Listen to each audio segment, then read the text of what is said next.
Imagine conhecer a Bíblia não como um livro fragmentado, mas como uma jornada contínua, capítulo por capítulo, história por história, com profundidade, emoção e revelações espirituais. Bem-vindo ao canal A Bíblia em Capítulos, onde você acompanha os grandes acontecimentos das Escrituras em sequência, como se estivesse assistindo a uma grande série. Se no capítulo anterior você viu a glória do reinado de Davi atingir seu auge com a Arca da Aliança finalmente posicionada no centro de Jerusalém, agora prepare-se para uma reviravolta que vai abalar não apenas o trono de Israel, mas também o coração do homem escolhido por Deus. O que acontece quando um coração temente se afasta por um instante? Quando a presença de Deus já não ocupa mais o centro da vida de um líder?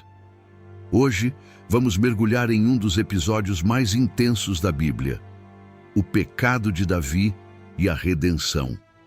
Davi já havia vencido gigantes, unificado reinos, conquistado cidades e restabelecido a adoração verdadeira em Israel. Seu nome era respeitado entre as nações e sua liderança era reconhecida como vinda do próprio Deus. Mas é exatamente no auge da vitória que muitas vezes o ser humano se torna mais vulnerável. Com o reino consolidado e a Arca da Aliança repousando em Jerusalém, Davi entra em uma nova estação de sua vida, uma estação perigosa, marcada pela ociosidade espiritual. A Bíblia nos diz que, no tempo em que os reis saíam à guerra, Davi permaneceu no palácio. E é aqui que começa a tragédia. Um pequeno afastamento do propósito. Uma escolha aparentemente inofensiva. Uma guerra deixada para outros lutarem. Você já se afastou da sua guerra espiritual? Já se permitiu descansar quando deveria estar vigilante? Comente aqui, qual foi o momento em que você mais se sentiu distante da sua missão? Na quietude do entardecer, Davi sobe ao terraço do palácio e de lá avista uma mulher tomando banho. Seu nome é Batseba, esposa de Urias, um dos guerreiros mais fiéis de seu exército. Mas naquele momento, ela não é vista como filha de Israel ou esposa de um soldado, ela é vista como objeto de desejo. Davi não desvia os olhos.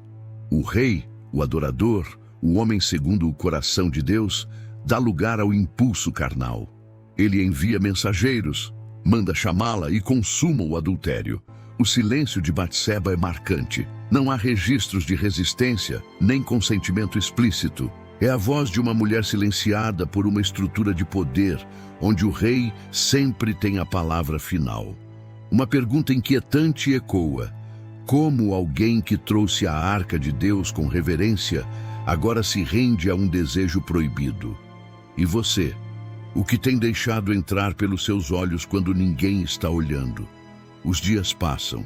O pecado, agora consumado, parecia enterrado no segredo dos aposentos reais. Mas então, Batseba envia uma mensagem curta, mas devastadora: estou grávida. Davi entra em crise. O que fazer agora? Expor o erro significaria manchar sua honra, sua imagem e talvez até sua autoridade como líder espiritual. A estratégia? Ocultar, disfarçar, manipular. Ele decide trazer Urias de volta da guerra, como se fosse um simples gesto de reconhecimento. Davi o trata bem, pergunta sobre o exército e então sugere: vá para casa, descanse com sua esposa. Era a chance perfeita para encobrir a gravidez e atribuir a paternidade ao marido. Mas Urias, o guerreiro fiel, se recusa, dorme na porta do palácio. Diz que não pode ter prazer enquanto seus companheiros estão em guerra. A integridade de Urias contrasta violentamente com a queda de Davi. Que ironia amarga! O rei traz sua missão, enquanto o soldado mantém sua honra. Isso te leva a refletir? Quantas vezes a fidelidade de outros nos confronta com nossas próprias falhas? O plano de encobrimento falha. Davi, então cego pelo medo de ser exposto, toma uma decisão ainda mais sombria. Escreve uma carta ao comandante Joabe, instruindo-o a colocar Urias na linha de frente da batalha. e depois recuar para deixá-lo vulnerável à morte. A carta é lacrada, entregue nas mãos do próprio Urias, um homem carregando sua própria sentença de morte, sem saber. E assim acontece. Urias morre em combate. Davi toma Batseba como esposa. O luto é breve. O casamento é rápido. Aos olhos do povo tudo parece resolvido, mas aos olhos de Deus, o pecado clama. O silêncio de Deus, nesse momento, não é aprovação. É o intervalo entre a ação humana e o juízo divino. Quantas vezes confundimos o silêncio de Deus com permissão? Você está tentando esconder algo de Deus, como se ele não visse o íntimo do seu coração? Esse é o ponto onde a história começa a descer ladeira abaixo. Mas é também onde a graça começa a se mover. O pecado oculto de Davi está prestes a ser confrontado, e com ele nascerá uma das maiores orações de arrependimento da história da humanidade. Mas antes virá o confronto, o quebrantamento e as duras consequências. Continue conosco e você verá a chegada do profeta Natã, a parábola que quebra as defesas do rei e a confissão que mudaria para sempre o curso de sua vida. Prepare seu coração, porque o que vem a seguir não é apenas a história de um homem, mas o espelho da alma de todos nós. O pecado pode ser encoberto por um tempo, mas jamais permanece escondido dos olhos de Deus. E é justamente nesse silêncio divino, que aos olhos humanos parece permissão, que nasce a preparação para o confronto. Davi estava acomodado, talvez até aliviado por ter resolvido a situação. Urias estava morto. Batseba agora era sua esposa. A criança crescia em seu ventre, mas o céu não havia se calado. O Senhor envia o profeta Natã, não com uma acusação direta, mas com uma história, uma parábola, um espelho. Natã se aproxima do rei com respeito, mas também com ousadia. Ele conta sobre um homem rico que, possuindo muitas ovelhas, toma a única cordeirinha de um homem pobre para servir um visitante. A injustiça é gritante. Davi ouve e sua ira se acende. Esse homem deve morrer. Então Natã, com coragem divina, declara: esse homem é você. Imagine o silêncio que se instalou naquele momento.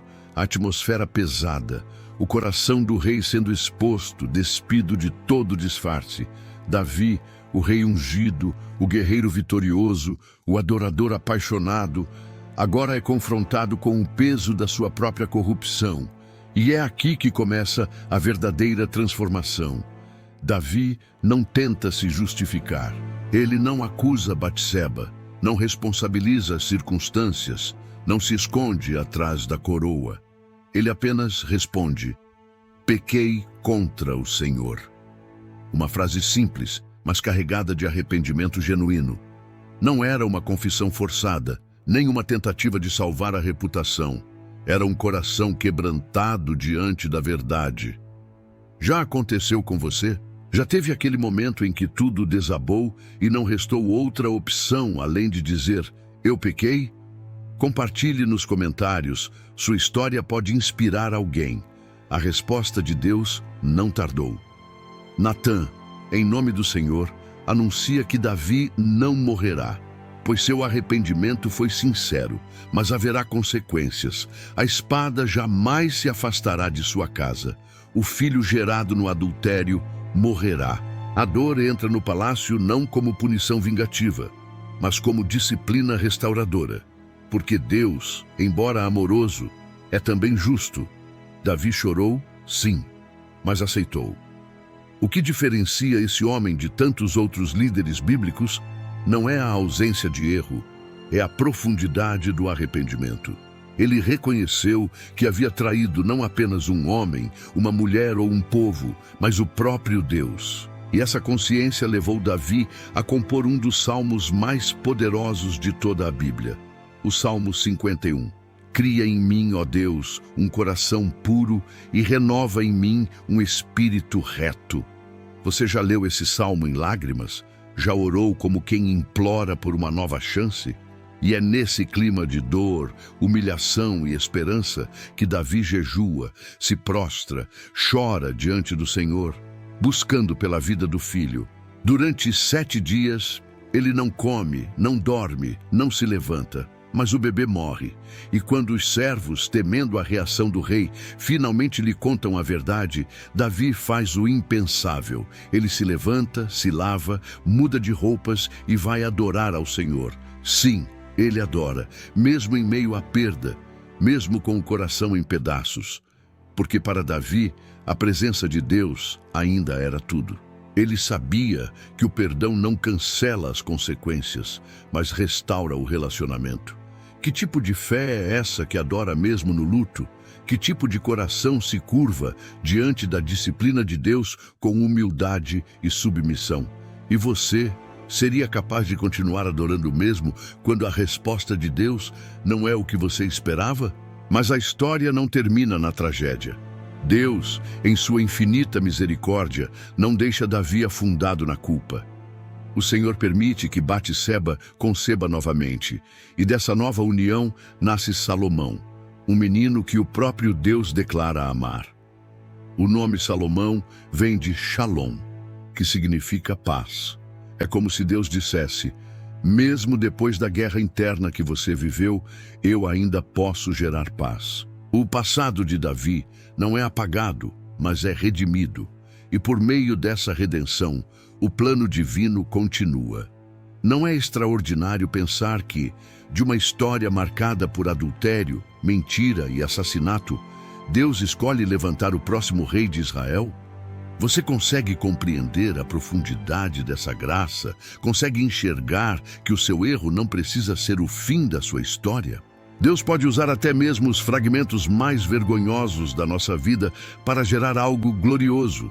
O verdadeiro arrependimento não remove apenas a culpa, ele reconstrói a alma.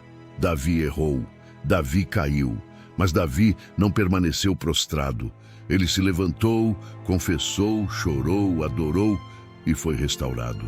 Essa é a marca de um coração moldado por Deus. Não a ausência de falhas, mas a disposição de se quebrantar.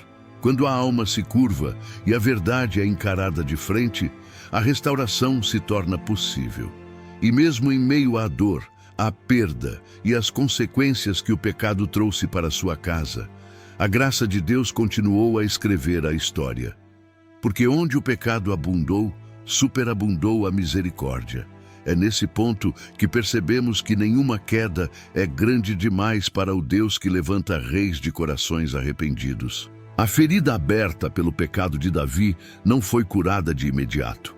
Embora o rei tenha sido perdoado, as marcas da sua queda começaram a se espalhar como rachaduras em um castelo outrora inabalável.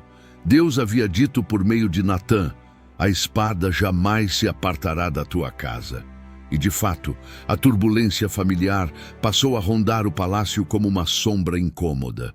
O que antes era uma família real consolidada, com base em honra e temor ao Senhor, passou a ser o cenário de rivalidades, violência e tragédias.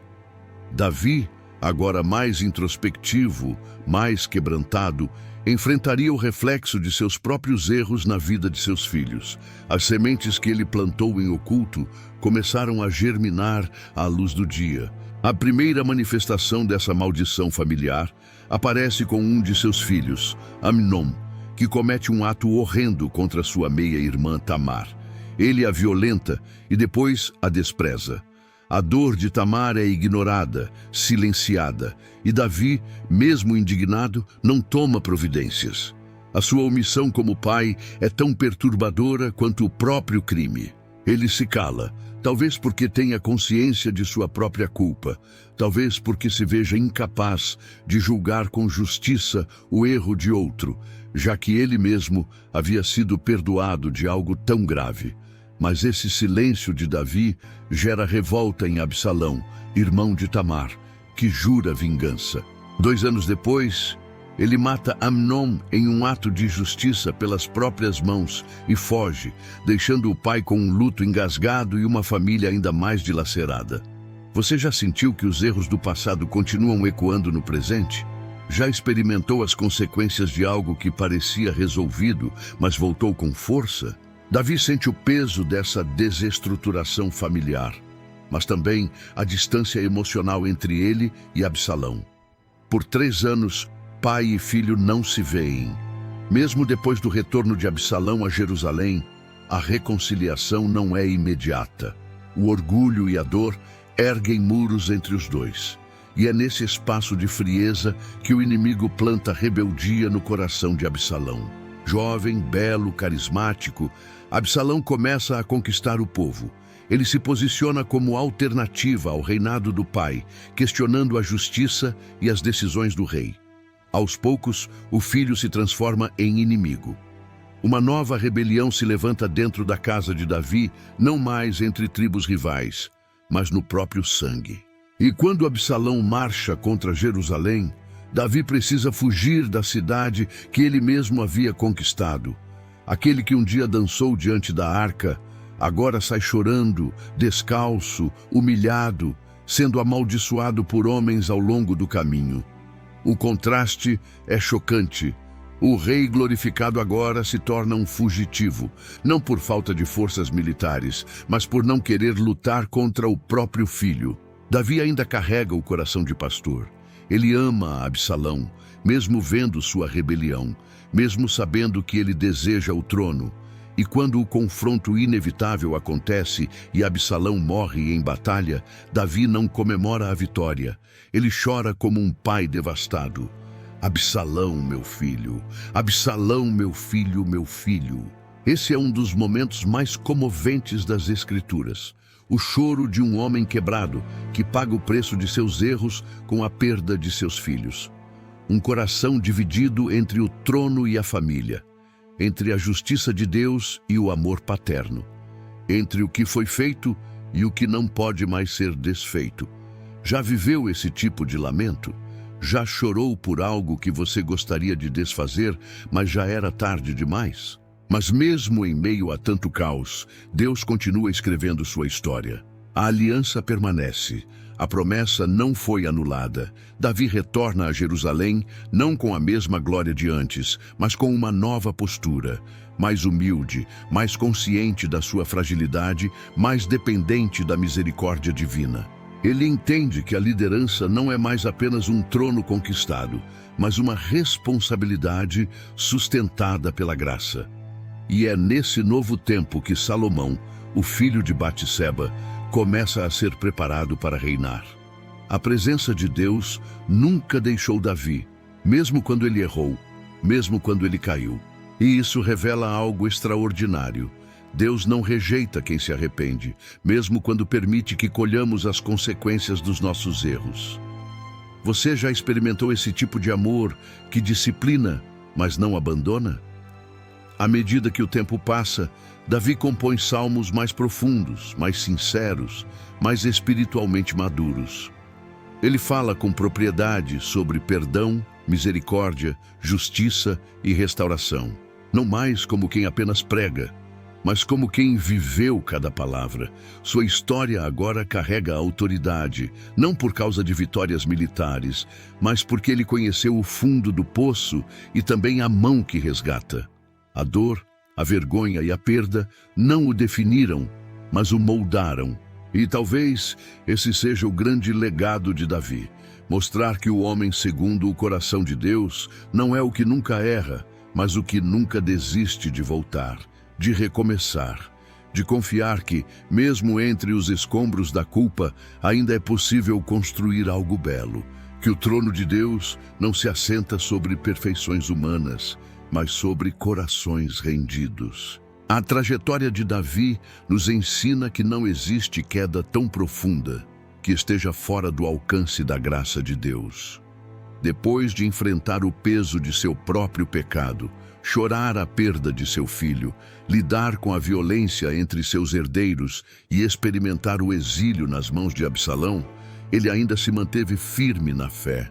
Davi compreendeu que a disciplina do Senhor não era um castigo cruel, mas um chamado para uma vida mais íntima, mais verdadeira, mais santa, Sua história revela um Deus que não encobre o erro, mas também não rejeita quem se humilha. Um Deus que corrige com justiça, mas restaura com amor. Um Deus que não se agrada das máscaras, mas acolhe o coração quebrantado. E você já experimentou essa mistura de disciplina e graça? Já percebeu que até nos momentos mais duros, Deus está trabalhando para moldar você? O Salmo 51 é o retrato mais fiel desse processo. Nele, Davi não pede apenas perdão, ele clama por transformação. Cria em mim um coração puro, ó Deus. Não se trata de consertar o passado, mas de nascer de novo. Esse clamor é universal. É o grito de todo ser humano que reconhece a própria falha e deseja uma nova chance. Davi entendeu que não bastava pedir que Deus tirasse a culpa, era necessário que ele reconstruísse o interior. E é isso que torna esse salmo tão atemporal. Ele não é apenas a confissão de um rei caído, mas a oração de todos nós, em todos os tempos. Porque todos nós, de alguma forma, já fomos Davi. Todos nós já desviamos o olhar, já cedemos ao desejo, já tentamos ocultar o erro. Mas também todos nós temos a chance de dizer: pequei contra o Senhor, e clamar por misericórdia. Você já fez essa oração de todo o coração? A restauração de Davi não apagou as consequências, mas produziu frutos. O nascimento de Salomão foi o símbolo de que Deus ainda acreditava no futuro daquela casa. Um filho marcado pelo amor divino, escolhido para continuar a promessa. E mais do que isso, foi da descendência de Davi que séculos depois nasceria Jesus Cristo, o Redentor do mundo. Pense nisso.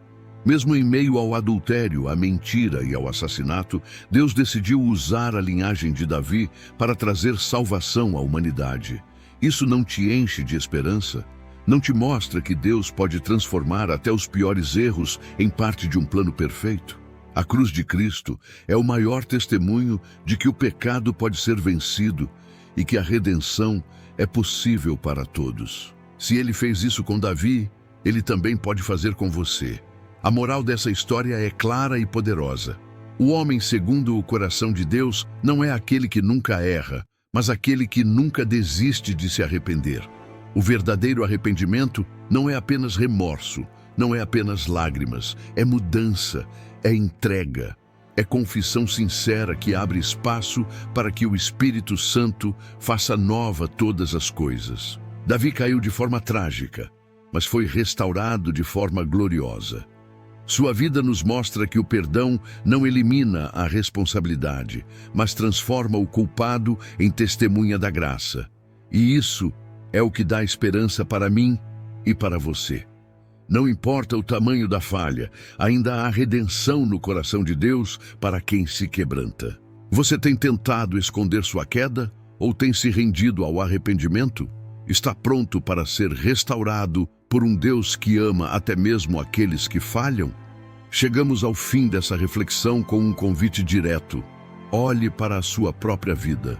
Onde você tem estado no lugar errado, como Davi no palácio quando deveria estar na guerra? Quais áreas você tem deixado vulneráveis? Que decisões você tem tentado justificar diante das pessoas, mas que diante de Deus precisam ser confessadas? Essa história não é apenas sobre um rei de Israel. É sobre você, é sobre mim, é sobre todos nós. Que essa mensagem desperte em você um desejo ardente de viver em santidade, não por medo, mas por amor. Que o coração de Davi, quebrantado, contrito, arrependido, seja um espelho para que você também busque restauração.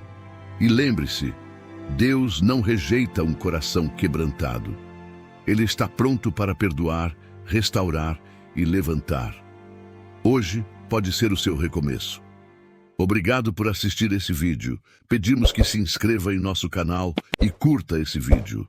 Ative também o sininho das notificações para ser avisado sobre nossas postagens. Até o próximo vídeo.